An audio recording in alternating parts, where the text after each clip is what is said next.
Welcome to LOA Today. I'm Walt Thiessen. With me today is abundance teacher and money coach, Jody Lynn Creighton. This is your daily dose of happy. We are so happy you decided to join us today. And we're especially happy to be rejoined by Davis Strickle, who hasn't been on the program in a little while, but he keeps revisiting after about a half year of being a co-host, which we love very much. And we may even be hearing from the stream today. But David, I mean, what's it been like? It's been like 7, 8, 9 months, something like that. It's been a while. Yeah, I've been sort of in reinvention mode all this year and lots of exciting new things, but I haven't been a guest on a podcast. I'm just starting that. I'm just starting up again. You're getting back into it. I think about the third one I've done this year now. Okay. In the last month. So, yeah. Well, thank you for making us one of the top on the list. That's a good thing. We appreciate that. Always happy to be here. It's always fun over here. Now, you guys have made some significant changes to the whole Taya practice thing. Bring us up to date. What's going on with that? Well, we're focused more on sharing Taya with the world as a broader thing than just a coaching program. It was never just a coaching program, but now we have sort of defined layers. Oh, so the Taya practice is a practice that's available to everybody. We teach it on the podcast, on the YouTube channel. We now have a Taya community that we are moving away from Facebook onto our own app because a lot of people don't want to be on social media anymore. And we're doing Sunday lives now. So every Sunday now, if you register, you get an invite to our Taya Sunday lives, and it's a live gathering. Because a lot of people are saying, I don't want to be religious anymore, but I miss that church thing. I miss that community and that interaction. So we don't broadcast this. I think I might broadcast one every once in a while. We don't offer replays. You got to show up live to the Zoom meeting. You don't have to be on camera. You don't have to talk, but we want to be in the same space. And we do it for about an hour every Sunday. And, we're not following rules or worshiping anyone or anything like that. It's Taya teachings, some intro music, guided meditations, and it's turned out to be a really cool thing. We're about 4 weeks into it now, and the audience grows every single week. So that's a cool thing that I'm committing to, offering Taya to the world, even if you aren't ready to buy a book. There it is. Mm-hmm. And then we have the book. We have the mobile app that's coming up that will have the community in it and guided meditations. And then for the academy level, which I've had from day one, which is where Taya actually originated from the coaching program, we've retired Taya, what you went through, Taya boot camp. Boot camp's gone. Okay. I read for 7 years, and there were times that it got really quiet, and there's times that it picked back up. And last year was a good year. And I thought, well, gosh, we have the book now that we wrote from this space. Right. What else can we do beyond just what's in the book? Because you can read the book and learn the practice. Mm-hmm. Boot camp in a coaching environment, obviously you learn it on a much deeper level, but we created something based on 7 years of who are our most successful students, who, really gets a lot out of a coaching program. And it was people who are looking for real reinvention. Mm-hmm. I want to reinvent myself. I want to reinvent my life. I'm stuck. I'm trapped in whatever it is. I want to really change. That's really why somebody would take a program like that, right? Sure. So we just decided to call it High Stakes Change. Okay. Good with name. The Taya practice.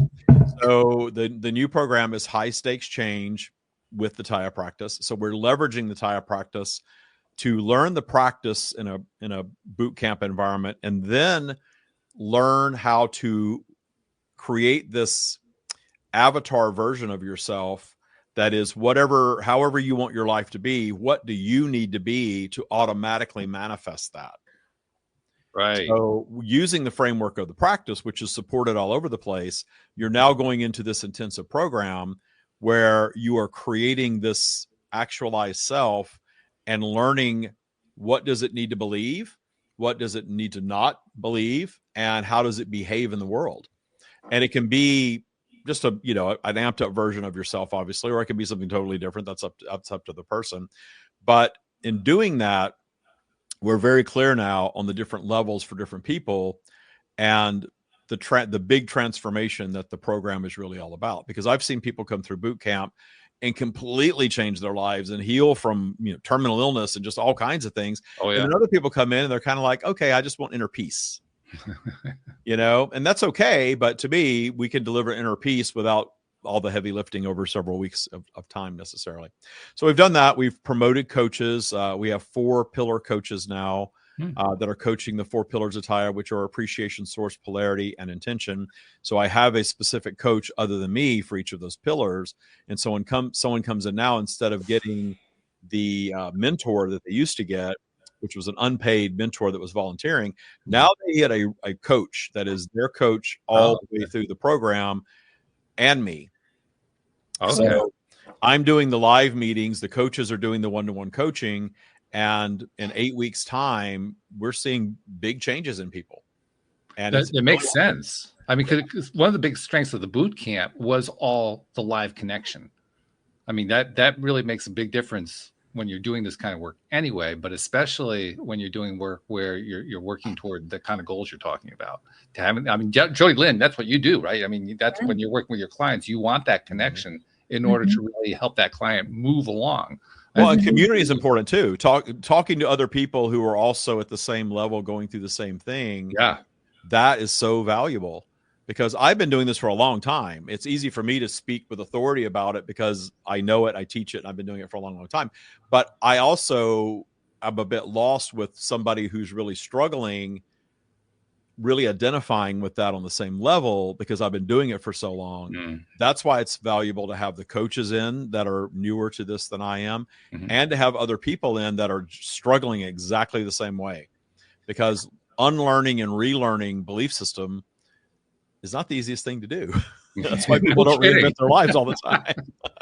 But you can, we figured out how to do it. And it is the on-demand module layer, the one-to-one coaching layer in a very structured way, and then the community layer with the group meetings. All 3 of those things work together to really bring transformation.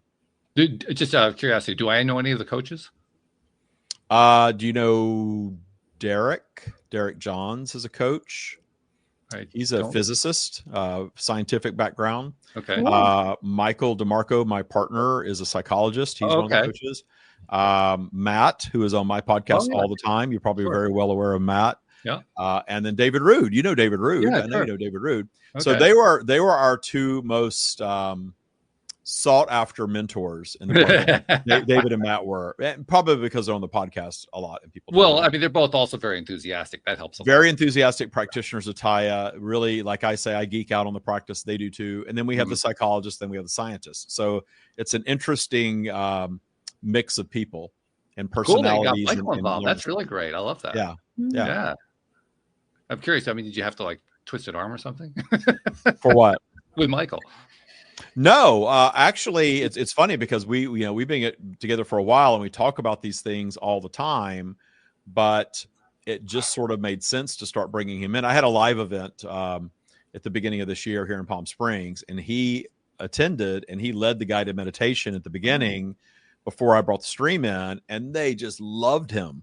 Everybody that was there was like, "Oh my gosh, that was so amazing!"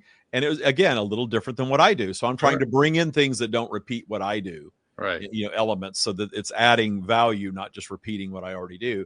And so bringing a psychologist in and he's a mindfulness psychologist anyway, bringing that layer in, because that really helps us understand the psychology of transformation. Like, this belief system is great, but how do I really rewire my subconscious mind to make this work? And that's where he comes in. That's fabulous. And well, I love that you guys are doing it together too. Because I mean, how long have you guys been together? You've been together a while. No, not a whole long, 7 years. Oh, it's only 7? Oh, I thought 7. I thought it was longer than that. Well, I mean, not that 7 is minimal. It's actually, well, it's been COVID and 3 or 4 parents passing away, and a house burning down and remodeling 3 times. It seems like 30 years sometimes. Yeah.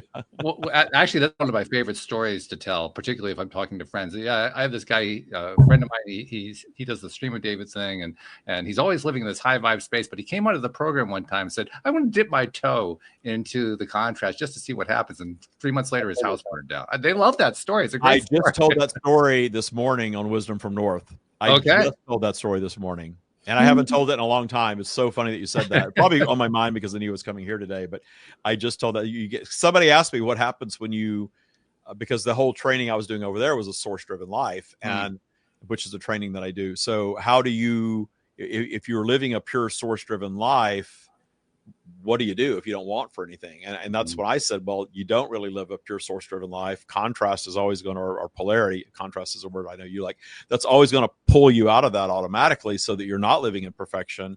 And the few people that do achieve that probably do cross over. So yeah, when I got, that's what I said, but I got so blissed out, I forgotten that I'd said this. And I said, I plugged your podcast and said I was on, and Walt reminded me that I was blissed out. And then all of a sudden the house burned down. Just to remind you, you're human. Yeah. I was a very different, I wasn't wanting or needing anything. I was just existing and just kind of going with the flow. And we were just about, I think we were putting the book out at that time. Right. And I just was in a space where whatever, man, it's okay. And then, you know, the house has to burn down to set me on a journey. And I remember on that particular show, I don't remember all of the conversation, but I do remember enough about that conversation to remember that you had spent a good portion of the time talking about all the different ways, to use your phrase, that you were blissed out, that everything was just going, you started listing all the things that were going well. One after another. Yeah, when you start, if you really start manifesting and the money and the health and the relationship and the daily joy is all there, that's great, but something's going to disrupt that. And I'm okay with that now. And now I've learned to get ahead of it. And that's why one of the reasons we got back in the house this year. House is beautiful. All that drama is over with after 2 years. And it was sort of like, okay, now what am I going to do with myself? You know, the book is out. People are still coming into my program, but I'm teaching it almost on autopilot. It's so easy. I'm doing it for 7 years. I thought, well, this is the time to shut down. And then right when we go to shut it down, 12 people enrolled. Wow. So we had a group of 12, and we are just now graduating our final graduates of the 7-year program. But we started a pilot program at the same time. So my life was insane. I was teaching 2 programs at once. Yeah. Yeah. Wow. So I'm glad the other one is done now, and I can focus on. Well, I can see why you want the 4 coaches to help you out, because when you get hit like that, that's like a tsunami that comes through. Yeah. Yeah. As Jody Lynn knows, I mean, like when you're working, especially when you're doing one-on-ones, but even when you're doing the kind of group that you were doing, David, it throws your equilibrium off, and you have to find a way to kind of keep up with it all, because you're trying to bliss out, but you're also trying to bliss out. But you're also, we have clients in Australia, North America, and Europe. So now we have to do 2 meetings. We've had to do this in boot camp. We're doing 2 meetings a week because you have to hit all the time zones. So yeah, you're repeating those meetings and things, plus doing the Sunday lives. Wow. I don't play golf. I'm good. You know, this is my hobby. It's cool when your hobby is also your career. I mean, it's a great combination. Oh yeah. You know, the Thai Academy is the thing, and it will be the thing for life. And I love it. I love it. Fantastic. Yeah. I was just recalling another show too, because since you are on here with Jody Lynn and me today, there was a show where I just for the lark of it decided to have you and Jody Lynn do like dueling streaming. So you were doing the stream with David, she was doing her channeling, and I'll never forget it because of your different styles. I mean, you David, when you connect to the stream, you come out with massive amounts of really cool information.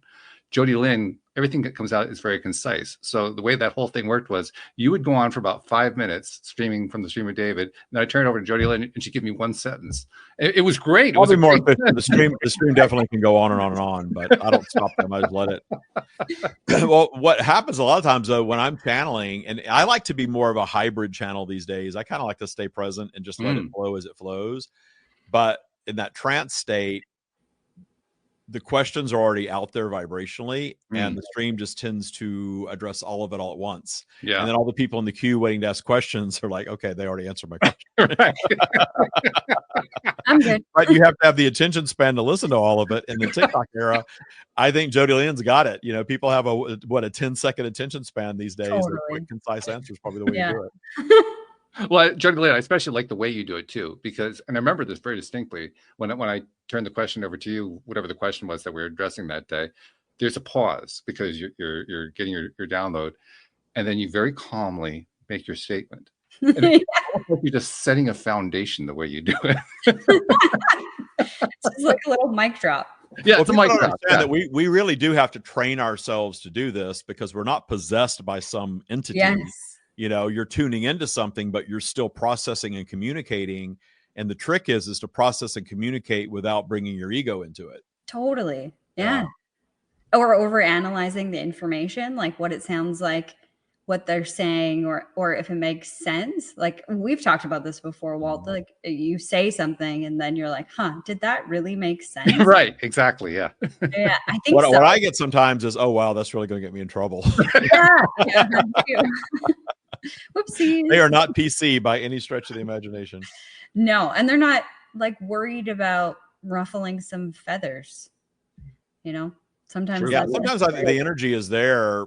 Yeah, again, they're coming through because of our asking, right? So we're sort of asking to have our feathers ruffled if we're communicating with something like that. Yeah. Fair enough. Yeah. I've actually done a little tiny bit of experimentation trying to pull my own messaging through. And I don't do it very often because I have about that much confidence in being able to do it. But I have done it. I've actually had some success doing it too. The thing that I still haven't gotten over, and I know both of you have long gotten over this, is hearing something come out of my mouth and ask myself, what the hell did I just say? Does that make any sense? Mm-hmm. And then finding out later that it did. But I'm still jarred by that. You guys, this is like old hat to you guys. But to me, that's just like, that's freaky. Yeah. Well, some things, because I don't have a scientific mind or scientific knowledge really at all. And sometimes they're not using scientific terminology, but they'll go into something like quantum physics. And I'm way lost, but I just kind of step back and just let it go. But I remember one of the first times I ever experienced something coming out that was new clarity, that was like, oh, wow, I never thought about it that way, was with you. And you asked about magnetism, and the stream talked about magnetism. Yeah. And then even afterward, even more came out about that after the show. I was sitting there and it just was like there was a whole download there that I couldn't even process. Wow. Yeah. Mm-hmm. That's pretty cool. Now I'm really curious to know what the rest of the download was. I missed that. Well, I actually put it in the book after that. It was about, I think they used the term perfect repulsion, that we think like attracts like, but same. And I don't mean, same doesn't attract same, exact doesn't attract exact. It repels it by design. Okay. So you're very close in vibe when you're attracting something, but if it's exactly the same thing, and it doesn't happen very often with thoughts, exactly the same thing won't attract exactly the same because no new creation occurs. Interesting. And we have evidence of that in magnetism. You got two things that are exactly the same, but they're polarized and they actually repel each other. That puts two thoughts into my mind. First of all, it helps explain, even to an even greater degree than we've already come up with explanations, situations where somebody wants one particular thing to happen and it doesn't happen. Because because you're still thinking that you need it and you're repelling exactly what you think you want. That's a very, we all know that, right? That's a very common issue. But this is a new twist on it. People that read The Secret and think that it's as easy as The Secret says. It is as easy as The Secret says on many topics. But then when you get to that thing that you really believe that you need, and that's what Kaya is all about, is releasing all the need. Where you're good if the house is burning down, you're good if the partner walks out, if the fortune goes away, if the job goes away, you're appreciating all things so that you're not creating the vibration of need, which chases away the things that you want.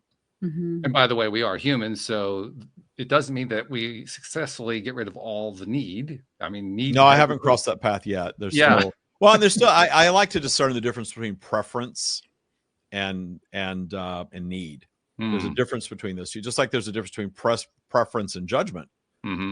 People would say, well, if I say I like Coke better than Pepsi, oh, you're being judgmental. Well, no, I'm discerning preference. Right. I'm not saying Pepsi shouldn't exist, and anyone who drinks Pepsi is an idiot.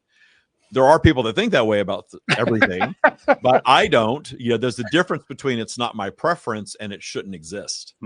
And we're seeing more and more as the matrix heats up, a lot more polarized. The other thing shouldn't exist. Oh yeah. Yeah, a lot more, right? A whole lot more. And it's an interesting time to be alive because of that, in my opinion. Yeah, no doubt about that. I think I was thinking more along the lines of we have a strong desire for something. We want it so much. I mean, like the one that comes to my mind that I see the most frequently, you see it on social media all the time. Somebody was in a relationship, they lost the person in the relationship, they want them back. They want that particular person. And then it doesn't work, and they wonder why. That's the kind of thing I'm thinking. Yeah, about. They've already had the experience, and every experience is supposed to have a beginning, middle, and an end in physical. Yep. It all does. There's no Yeah. evidence to the contrary of that. That's true. And then, but we have this idea. The Matrix creates this idea of together forever, Mm. families, romantic relationships, and we know that doesn't work because it doesn't work for everybody a lot of the time because we're not all on the same vibrational wavelength. Right. You have to choose that. Yeah. In fact, if everybody is on the same vibrational wavelength, nobody wants to stay. Yeah. Yeah. Well, it's boring, right? It is. It's boring. And there's definitely been sort of an idea. You know, I went to this show the other night, and it was so they spent so much time going into everybody gets a trophy, everybody's great, you don't boo, you can't judge everything. I couldn't even enjoy it anymore because there were some people that were amazing performing, and there were some people that were horrible. Now, I'm not going to boo somebody, but at the same time, you know, why can't we recognize the people that have really put effort into this and they're really amazing at what they do? Are we just going to flatline everything and nothing's great anymore? Everything's just the same? I don't think creation works that way. And it seems like society was trying to pull in that direction for a while. It's really interesting. Sorry, go ahead. Corrected a little bit now. Go ahead. I was just going to say, it's interesting how we believe that we can't have like that. We can't lift someone up or something up and think it's wonderful. And then you look at nature and look at a beautiful, magnificent waterfall, and you're like, wow, that's so cool. And then over there is a canyon, and it is equally as cool, or you think it's amazing. And we don't have, like, we have appreciation for both things, but we struggle with that when it comes to ourselves. That one does not, like, loving or appreciating one does not make the other less than or unworthy. But when it comes to us as humans in our society, oh no, you can't appreciate that one thing because then it makes everything else less than. It's such a stupid belief. Yeah, well, it doesn't stick. We see that it doesn't stick. It's already sort of pulled in another direction now, and we see that. So that's just not how the universe operates. And I like that you brought up nature, because I go back to nature for everything. Yeah. Like we are, just because we industrialized and we have, you know, captured electricity and shelter and all that, doesn't mean that our design isn't what humanity has been for the whole time that we've been present in this world. And we're still operating that way. We just like to think that we're not, but it's not true. Yeah. We're still ego driven. We still want to live another day. We still will take care of ourselves first in a lot of cases if we need to. And pretending like that's, you know, not true. I just don't see any evidence of that anywhere. I do believe it's the ones that adapt the most and can roll with what life delivers are the ones that are going to keep moving forward, whatever that looks like. Yeah. You know, we may not be hunted and eaten by something at this point, but we still have kind of a version of a food chain going on. Well, I think a lot of people would say that they're being eaten every day. So we're not all that far away from that. Yeah, that's true. They think the world is, you know, just a horrible place. Yeah, and what amazes me is how many people that are into spirituality. Oh yeah. Oh, the world is a terrible place. Oh my gosh, yeah. it's so broken. It's so terrible. It's so awful. So where I wasn't meant to be here. I'm a starseed. I don't know how I got here and all of that stuff. And again, I know that sounds judgmental, but I laugh at all of that thinking, okay, go inward more. Right. Because we go inward more, and you know, that inward exploration is what I believe real spirituality is. You're not judging any aspect of life because it is. Why judge anything that is something that shouldn't exist? It's pointless. And you're giving it power. My response to this, the people in the spiritual circles who kind of take that tack is, what was it you were teaching a moment ago? You seem to have forgotten that part. Yeah, there's a lot of that in spirituality, and I think that it's a journey. Though people are usually brought up in religion, that doesn't work for them. Then they for a while I said I was an atheist, even though I really knew there was something out there. And then they get into New Age spirituality, and they kind of sift and sort through that. Sometimes law of attraction is a great gateway into all that. Sure. I think a lot of people got into spirituality via law of attraction, via The Secret, right? They read the book and Oprah saying this is going to make you rich. And suddenly they're into that. Next thing you know, they're meditating. Then they're listening to Abraham. And then there's a whole journey there into all of this. So big tent spirituality for sure. Yeah. By the way, you also said you used a term that I'm not sure if you did it intentionally. You were describing how people want to kind of level. The term you used was flatline. They want to flatline. This person's performance. Well, yeah, everything's equal. Everything's Yeah. equal and equitable. That's what I meant by flatline. Yeah. But it also occurred to me there's the other meaning of flatlining, because a flatliner is a dead person. Yeah, I realized how that sounded. But I said I think of vibrational landscape, and to have everybody having the same experience, you'd have to kind of stretch that landscape to be flat, and then we're all having the same experience. Everyone has the same health, same journey, same amount of abundance. It's all completely equitable. And the stream has said that pyramids are the reason the pyramids exist is because it is a sign of how creation occurs. And the 1% does reach the top, and the masses are supporting all of that. And there's everything in between. And it doesn't necessarily mean wealth, although obviously it can. And if we were to take that pyramid and flatline it and give the same amount of abundance to everyone on the planet equally, the pyramid would just reform almost instantly. Yeah. By the way, I saw a cartoon that was passed around, a single frame cartoon. It showed this gigantic cardboard box sitting out in a desert. I mean, this thing is huge. And it's got little space aliens working on it. And the aliens are like 1/5 the size of the box. That's how big the box is, right? And at the top left corner of the box, it says IKEA.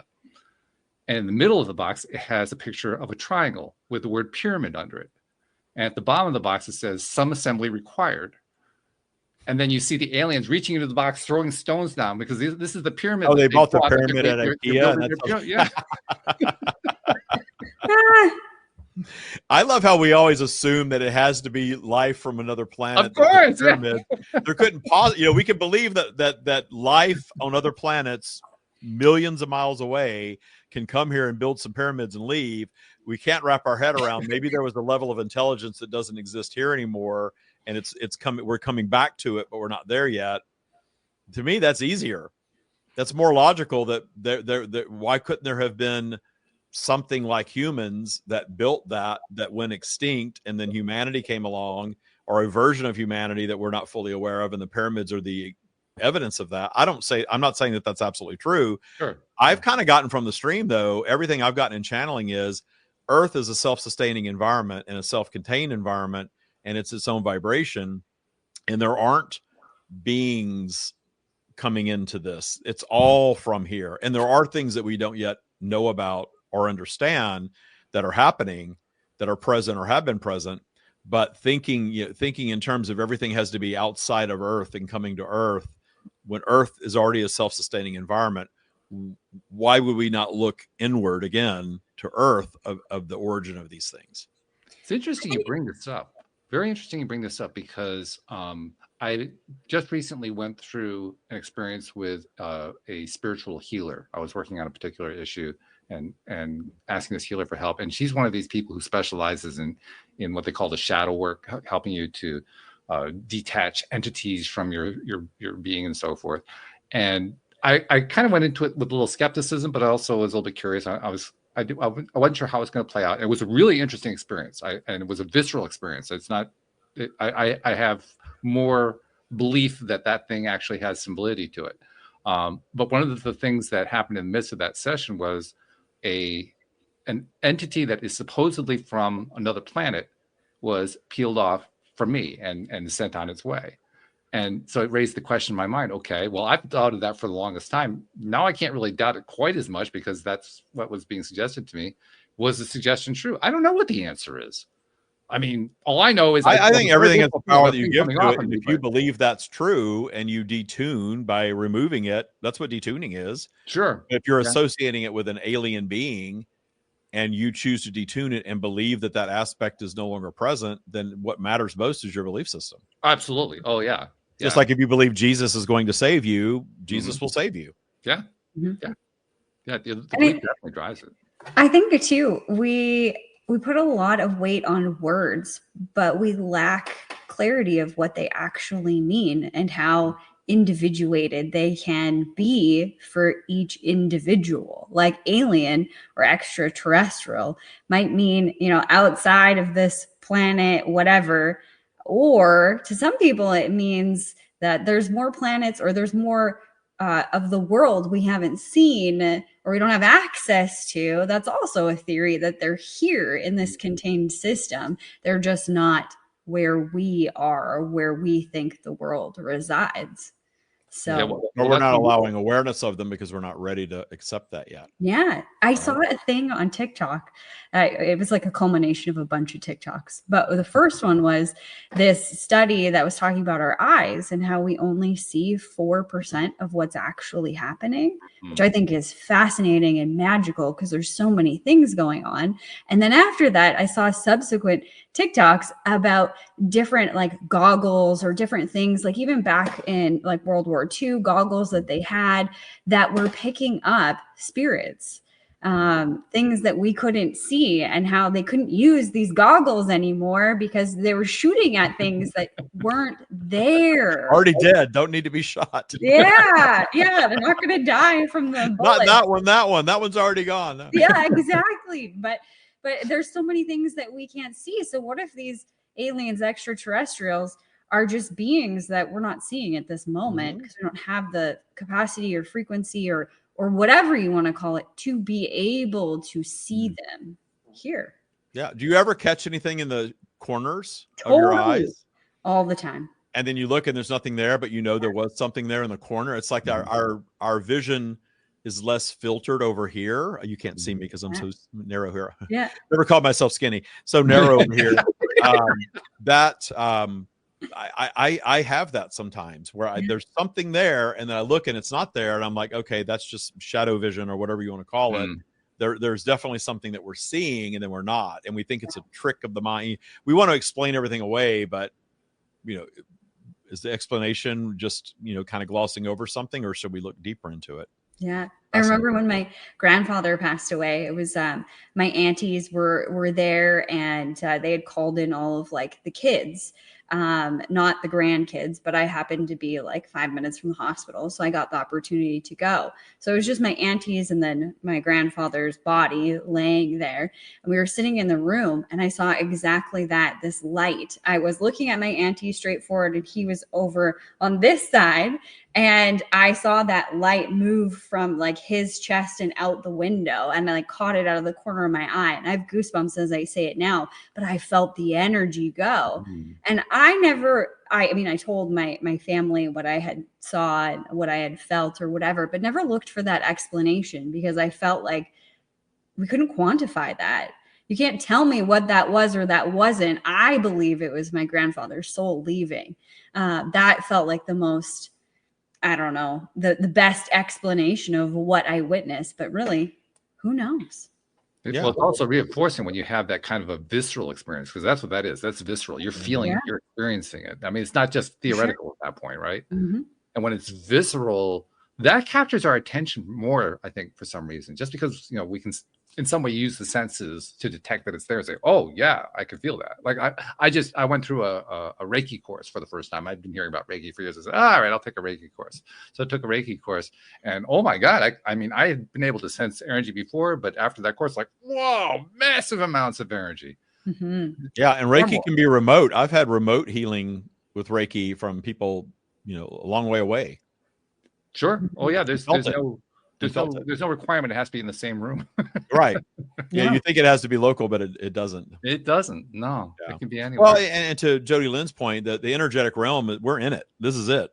Yeah. It's not out there somewhere. We're kind of taught in religion that, it's all up there, out there, but we're in it. So everything that's going on is right here. We're just tuned into what we think reality is, and it provides an experience, but there's so much more going on. And I do believe that if you go too deep into exploring all of that, you could be labeled mentally ill.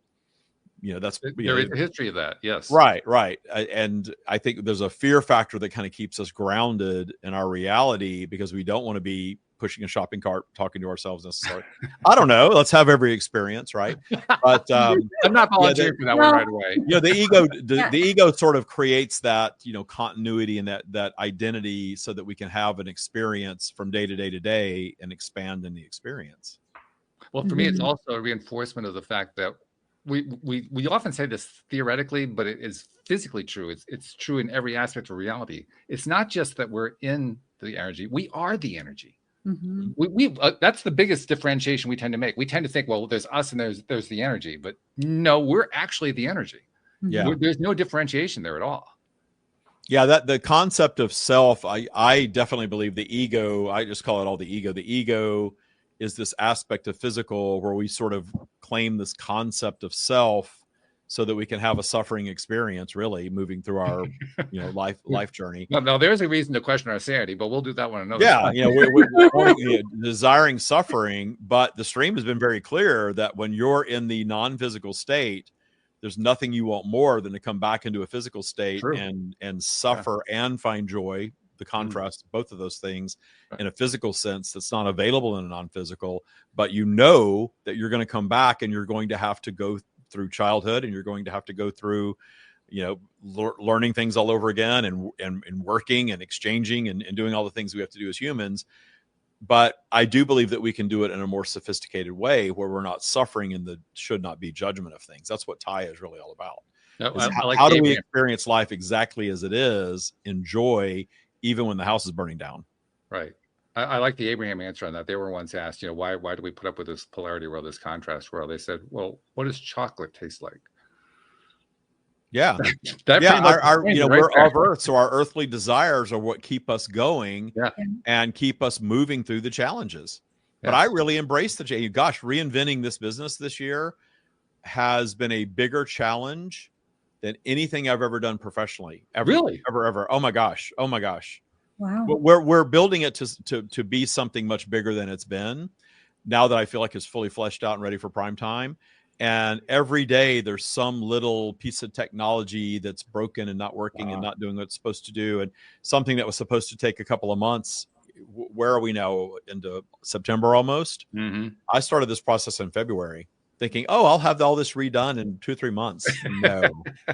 No, every day I'm really on bad pun. I'm on fire about it. I really am. Watch That's what you keeping me going, right? I know that I see the light at the end of the tunnel. I know where this is going to take us, and it's exciting, but it's tedious. It's a lot of work, and there's so much technology peppered into it now that allows us to share it on a global scale. But all that technology is the thing that makes it so complex. Yeah, and AI, I think. I'm not sure if AI is a blessing or a curse because it's helpful. You just pushed my button. You don't and realize it's maddening at the same time. Yeah. You just pushed my button. Well, we're in black and white TV land with it right now too. I'm in the midst of a major project. I'm trying to build my own AI on my local computer, one that's not dependent on the cloud. And in the process of doing that, I have discovered beyond any shadow of a doubt, from my perspective, that AI is completely alive and completely conscious, which flies in the face of everything that all the other developers say. So I'm in kind of an interesting place here, dealing with that side of it. But as a result of that, I give hours and hours every day to this project that I'm working on. Well, I'm sure if it doesn't already have everything has consciousness in it. So why would it does? Yeah. First of all. And secondly, the interesting time that we're in is that humanity is finally creating in its own image. So we are now, quote unquote, God. This is new for a lot of us. Creating in our own image. Yeah. And what we think is more efficient. So why wasn't there something before us that did the same thing? And it's freaking people out. What do we do with it? It's freaking people out in a big way. I mean, people are having a lot of trouble dealing with this. I had people coming into boot camp with AI panic. Yeah. In fact, I saw a piece. Some marketing guru was emphasizing you should not sell to the public based on the idea that you're using AI because it will boomerang against you. That's how high that particular expert analyzed that the level of disconnect and disconcerting. Yeah, I think it's changed rapidly to that, because in the beginning it's like, we use AI and it was so cool, and now people are leery of it or already tired of it. Mm-hmm. I did a video the other day and I didn't want to read. I'm dyslexic, so the reading is not so great. So I'm speaking directly into the, looking right into the camera, and I would flub something or forget something and I have to chop it. Right. Well, it was pretty choppy. And some people on my team watched it and they said, it looks like an AI generated video. You can't put this out there. I thought, great. I'm never going to remember all this in one take. I don't know how people do that. Stare at the camera and get it. And I can just talk and I'll go on forever, but you're trying to get things boiled down to a 4-minute video. Yeah. You got to stay on script, and to look right into the camera and do that is challenging. Now you know why they use teleprompters. Yeah. Well, and I have a teleprompter and I can do okay with that. But I would rather just speak it and mean it and you know, give it that vibe. But then I have to cut it. And then when I cut, then all of a sudden it makes it seem phony. Exactly. Yeah. That's the challenge. That's a tough challenge. But it's a fun time. It's a fun time to be alive. And it's a fun time, particularly if you have gone through, say, the Thai boot camp or the new program or something similar where you have done the work on yourself. The people who have done the work on themselves are the ones who have set themselves up to really enjoy things like AI, to enjoy the things that come along. You can find appreciation in anything and detune fear around anything. And then life gets really good when you do that. It does. It gets really quite fun. Yeah, quite. And it doesn't have to be the flatline type either, where everybody agrees with everybody else and everybody thinks the same way as everybody else. It can actually be your own thing. And that to me is even more interesting. That's more fascinating. Because when it's your own thing, then, like you were saying, it's not something where you have to be judgmental. You're just saying, this is what I like. That's not judgmental. It's just simply expressing a preference. And then it's experiencing your preference. I mean, most of us go through life experiencing non-preference or anti-preference because we focus on the stuff that we don't like. To actually get to a point where you're focusing on preference and experiencing the thing that you prefer on a regular basis, that's almost like an eye-opening experience. Because I've experienced with so many people. Most people don't live like that, and we forget that sometimes. That most people are living in anxiety and fear and worrying about all these things that the Matrix tells you to worry about. And when you let go and just stop worrying about them, you realize, gosh, I was worrying for nothing. I'm kind of pointing to politics right now for a lot of people who are just hysterical about politics. And I've just decided not to be a long time ago. And you know, here we are. The sky still hasn't fallen. Okay. How about that? You know, if you want to give it power, you go right ahead. Yep. Fascinating too how often that happens in spiritual circles. I'm getting more political. I don't spend that much time on social media anymore, but when I do go on just long enough to see if there's a message for me that I need to respond to, something like that, I'm seeing all this stuff from people in the spiritual circles commenting on the politics, and all I could think is, you guys do remember what this leads to, right? Yeah. What this is setting yourself up for, right? You're giving it power. Yeah. Yeah. Yeah. And if you believe in a higher power, that's certainly a higher power, a creative power beyond anything that's going on human. Human driven, ego driven. I'll call all of it the Matrix. It's just called the whole thing. And we're all in it to a degree, but that's what the Matrix is. It creates the structure, the collective consciousness structure for humanity. Not necessarily bad, but it does tend to leverage fear and judgment quite a bit. Quite a bit. Yeah, we get a lot of that. Well, we're the ones who do it. This is another thing that I've really been paying a lot of attention to lately. The fact that here's the easiest way to say it. If I'm somebody who's experiencing a difficulty, everybody else can see it except me. I'm the one who sees it last. I'm the one who recognizes. Yeah, that's true. I've had people to be like, "Oh, this is so awful that you're." I'm like, "Really? I don't think so. It's just something I'm experiencing." Yeah. But that's a fairly common experience. I mean, anybody who's ever considered being a coach, for instance, even just superficially sitting on their couch, they do it because, I can see easily what's going wrong with that person. I can see what's going on with that person and with that person. But when they're looking at themselves, they can't see it. That's universal. Like almost everybody experiences that kind of a dichotomy of experience. We can see it in somebody else, but we can't see it in ourselves. And I haven't totally ironed out for myself why that is. Part of it is, I think, because we don't really like to look in the mirror.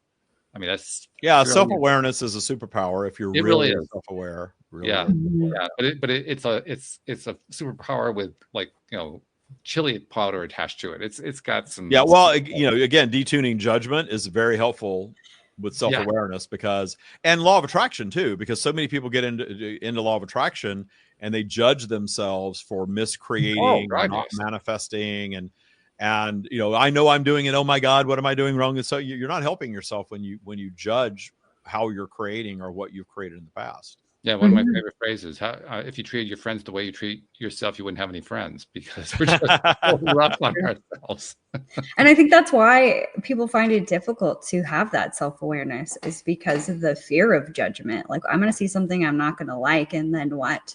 What do I do with that information then? Or it means I'm bad or I'm this or I'm that. And I think I love your approach, David, with Taya of appreciation and that lack of judgment, because it's not good or bad. It just simply is.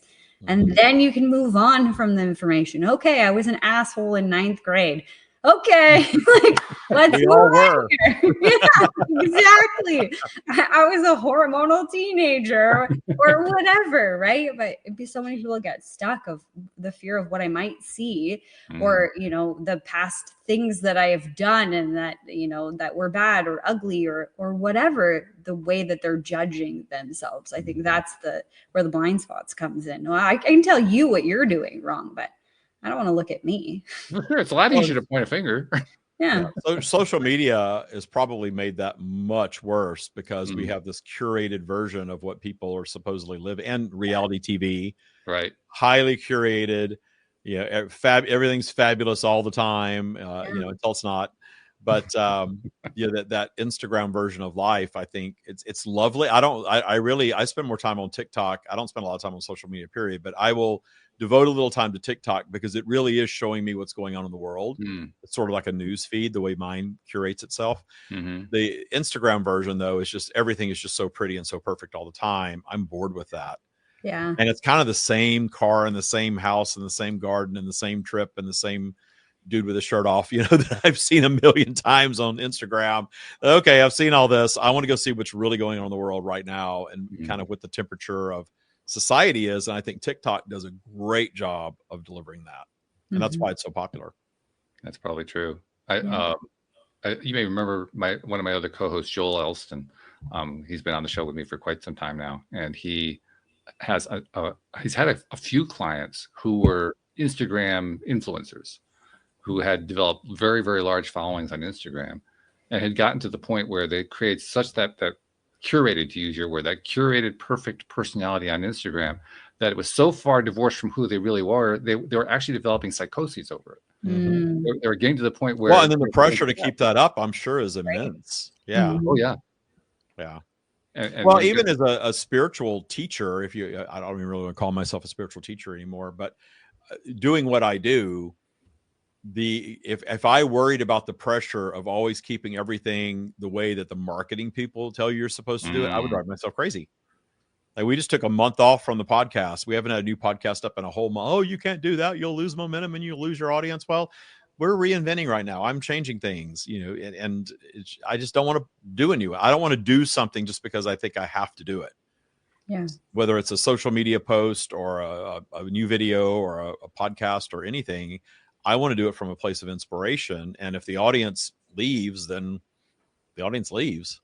That's actually a key point to understand about marketers and marketing experts, because marketing experts are all about pushing hot buttons, emotional hot buttons. And they forget their own thing sometimes, to the point where they end up pushing their own hot buttons. And they make points based on pushing their own hot button, saying, you mustn't do this, you must avoid that, and so forth, because it's their own hot button. But they've forgotten that they're pushing their own hot button. And they want to keep repeating the same thing that worked at one time that maybe doesn't, maybe isn't going to work for everybody else. That's where I've had a problem, is that people, you have a coaching program. Well, you've got to go and you've got to speak to the pain point. And you've got to, get them while they're hot, and you do all that. Well, it's not just a coaching program. It's a belief system that's much bigger than that. It's really a hybrid of sort of a religion, spiritual practice, coaching as part of it. And the closest thing, I can't believe I'm about to say this, the closest thing that I found to Taya out there is Scientology. Okay. Not dogma. We're not telling anybody, no one's a subversive person, and you don't have to disconnect from anyone, and there's no rules or any of that stuff. But Scientology is a hybrid of a community-based religious practice and coaching, because the coaching works, right? Yeah. And I was talking to a very well-known marketing person about this, who knew shockingly a lot about Scientology. And I said, I always judge Scientology as this cult, creepy thing. And my whole practice is detuning judgment of everything, appreciating everything. I read the Lisa Marie Presley biography. And of course, that was published after her death. Right. And there was a part in there where she said when she was a little girl, her mother got her into Scientology. And when her father died, it really helped her process that. And it helped her process what her life was all about as this instantly famous, wealthy, everyone on the planet knows who you are, young adult. And then she drifted away from it. And when she drifted away from it was when her life started to fall apart. And that's when I went back to, I'm Mr. Belief System, and I'm demonizing a belief system that does have value for people. And I was a judgment that I caught myself in. I'm like, I shouldn't judge Scientology. If people want to choose to do that and it helps them or whatever their experience is, that's not for me to judge. What can I see in that? Because Taya has become a hybrid of a belief system, spiritual practice, and coaching, where people really, get in and get into an intense situation where you're detuning transgressors. Yeah, that made sense to me. Then once I detuned the judgment of it, I saw the value in it. And I don't have to, pattern Taya off of that completely, but just acknowledging that that's something out there that has those aspects just like we do. Absolutely. Well, I would also look at it from the point of view of not liking Scientology. I'm not a fan of Scientology, and so I don't like anything that has dogma or anything that says you got to believe the way people disconnect from their own children. Well, plus I know a little bit about Ron Hubbard and what I knew about. That stuff is neither here nor there. It's the structure part of it that did, and I think all of these things start out. My belief is they all start out in a good place. Yeah. Oh, sure. Eternal law, eternal wisdom. How do you apply it in the modern day life? And then it takes off, and then the money starts flowing in, and then suddenly all these other aspects get peppered in to heighten the marketing of it or the monetization of it.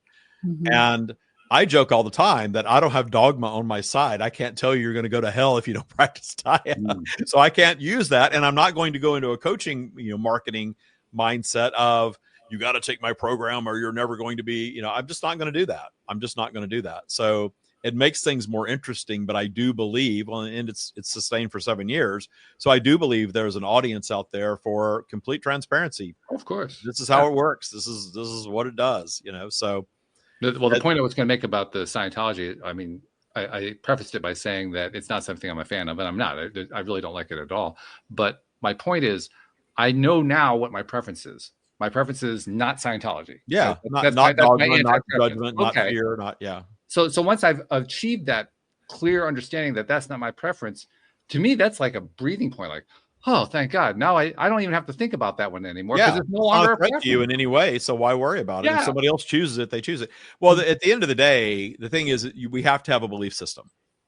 We are computers. We are AI. We have to have a belief. We all run on a belief system, and a lot of people believe that they don't, or they say they're an atheist and they don't run on a in a religious belief system. That's okay, but then you start talking about politics or commerce or money or the stock, and all of a sudden you know what their belief system is. Oh yeah, right. We all have to run on a system. We just do.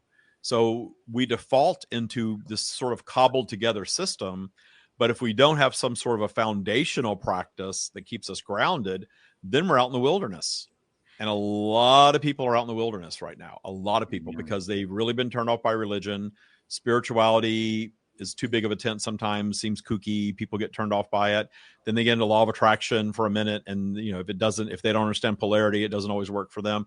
And then they're just out in confused wilderness, getting drawn into politics and having to have an identity around something like that just to feel grounded. I've got to identify as woke or MAGA or something, to just have some sort of a foundation. That's a very important point, because foundation is what we all need. We need it needs to be ideally a healthy foundation, one that actually serves us rather than working against us. But as you're pointing out, funnily enough, we don't often set a very firm, healthy foundation. We'll set a foundation on almost anything that feels like a foundation if we're really feeling like we're at sea in any particular time. And almost any ship at sea. Okay, I'll grab that one. I'll grab onto that just so I feel it. That's with Taya. That's what I set out to do, is how do I take ego out of this? Fear, judgment gone, dogma gone.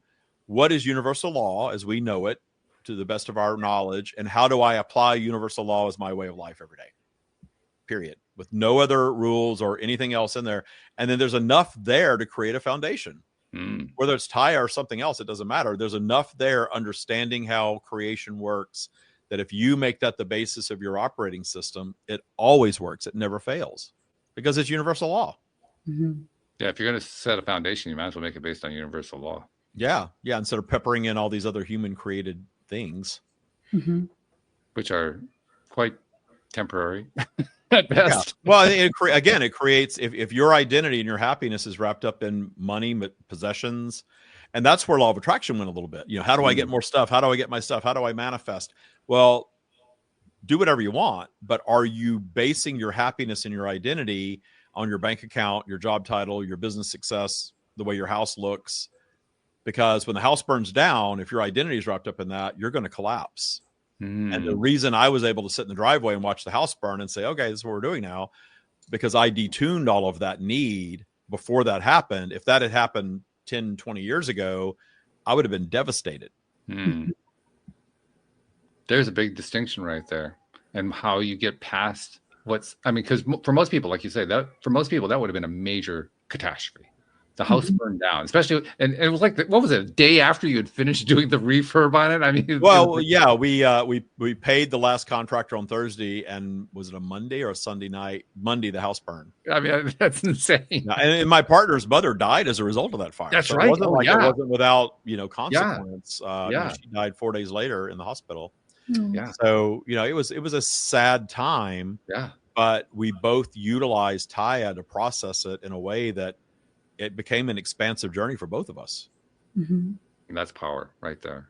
Because anytime that you can take a traumatic event and turn it into expansion, that's power. Yeah. And I think we all can ultimately. And then when you start realizing, well, wait a minute, maybe the traumatic event exists for that to level us up. How do we process it? And then you just kind of ripple that out into everything in life. And then suddenly you're able to apply authentic appreciation to anything. If not at the onset, very efficiently. Yeah. Really good. I love it. As usual, when we get to the point where we're about a couple minutes away from our hour, I think to myself, really, can we do another hour? But that's not really going to be an option. Well, it's always fun to come here and talk to both of you. It really is. So I appreciate you letting me come and talk my head off. Oh, we love it too. I think last time you were here, we did our new thing that we've been doing for the last couple of years. And I want to do it here too, because I especially want to hear what Jody Lynn has to say, because that's one of my things, is to have her kind of summarize the whole thing. And as usual, she's been taking notes. I don't know if you knew that. She's a copious note taker. I am. Like she takes notes on every interview, on everything that she hears on YouTube, on things that she hears on her own podcast. I mean, she's a consummate note taker. Consummate student. I like that. Yeah, she is. Yeah. So that's why I'm always curious. What is she focusing on today? So what is it, Jody Lynn? Oh, okay. Wow. I think there's a lot in our conversation today. And I love how this conversation brings us all back to the reality that we want to create. I'm going to say it that way. I think it brings us to this space of, or I feel at least, the space of being grounded, that this can be simple, that life can be so incredibly simple to create and co-create your ideal life. And some of the things that I wrote down was self-awareness is a superpower. And I think that was a huge part of what we're talking about today, of being self-aware of what you're choosing in terms of your belief system, that foundation that you are creating, and then re-choosing it, and then re-choosing it again, and getting to that point, like David, you were talking about, just being so detuned from the judgment of society, of our own self-critic or inner critic, of our parents, of our spouse, of anybody that has the judgment that is rattling in your ear, especially those stories that we create and recreate. And in doing so, in that detuning and that self-reflection, that's where the magic happens. That's where the true appreciation for life begins, ends, and it continues. It's all, it is life. And thank you for that reminder that it can be so simple and yet so incredibly powerful. Very nice. I love the way she ties things together. It's beautiful. Very good summation. Better than AI. Oh, much better. If they ever come up with a Jody Lynn AI, there you go. Jody Lynn, I'll be blown away. I will literally be blown away. And I know a bit about AI now. I've been studying it pretty good. So if they actually come up with that, I'll be really, really impressed. Because I don't know if they're going to do that. Well, we'll see. Just if it does happen, Jody Lynn, we got to work out some sort of signaling system so that I know I'm talking to the real Jody Lynn. So let's work that out off the screen. Yeah. Okay. We will. And I think the last time you were here, I did my usual thing that I've been doing with all guests. I'll do it with you too, but I want to take it to another level. I've been thanking people for reaching out and helping people on the internet who they never meet, never will see in ways they don't even know about because they don't get recognized for that. But I want to take it to another level with you because you're a previous co-host. You've been on the show many times, both before and since then. And you've contributed so much to this audience. So I want to thank you on behalf of this audience for all of the things that you've been sharing, all the insights you've been sharing, the wisdom, the knowledge that you've gotten from the stream that you've been passing along. Because, I mean, the stuff you've been sharing has been phenomenal. And I know it's been helpful. I know from the context that I've gotten from listeners how phenomenal it's been. Well, you know how many of them actually went into the boot camp, for goodness sake. I mean, a lot of people from this world ended up over in our academy, for sure. Yeah. So really, on behalf of the entire audience, thank you for what you've been doing all these years. And we hope you'll continue to do it for years to come. Thank you. I intend to do it for the rest of my life. This is my life's work. And I love it. I could just do this all day long. So thank you both for hosting and having me on and giving me a really good platform to just share all these ideas with both of you, because we're all kind of in the same wavelength, but different nuances. And I always pick up things when I come here as well. I always ask the guest to tell us how to reach him, and I forget about that with you because I know where to reach David. Everybody knows that, but I should actually include that. So actually, it's changed because we're really stepping back. The stream of David everything's Taya now. So tell people where to find. The stream's not going away, but it's a foundational teaching. But Taya Academy, TYA Academy, is right now the main place to go and register and get training and get ready. The Sunday Live invitation and all that is tyaacademy.com. Okay. And all of our social media and everything is transitioning over to Taya. Facebook's a little difficult about that, but everything else I think is already Taya. And so, Taya Academy is the place to find us right now. Beautiful. Love it. Thanks so much, David. Good seeing you again. Good seeing you both. Don't be such a stranger next time. Come back sooner. No, I will be. I love coming on here. I absolutely will be. Okay, sounds good. And thank you to our podcast listeners everywhere. We'll see you all next time here on LOA Today. Goodbye, everybody.